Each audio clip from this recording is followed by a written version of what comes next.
Hello everyone and welcome back to another video from Finance and Crypto Guide.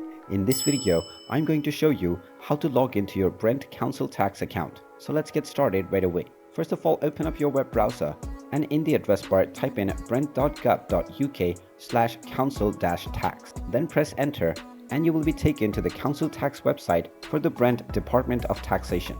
Now from this page, click on Sign in to my account at the top right corner and you will see the register or sign into my account button. Go ahead and click on this and you will be taken into the login portal. Now within the sign in page, type in the email address that you have used while creating your account and then type in your account password within the password box. You will then need to click on I'm not a robot in order to verify your identity, and then you can click on continue, which will log you in to your Brent Council Tax account right away. In case you have forgotten your password, you can click on the Forgot Password button and you will be allowed to reset your credentials. And there you have it. That is how easy it is to log into your Council Tax account on Brent. If you find this video helpful, make sure you hit that like button and subscribe to our channel if you haven't done so already. Also ring that notification bell to never miss another update from us. Thank you for watching and I will see you again in the next video.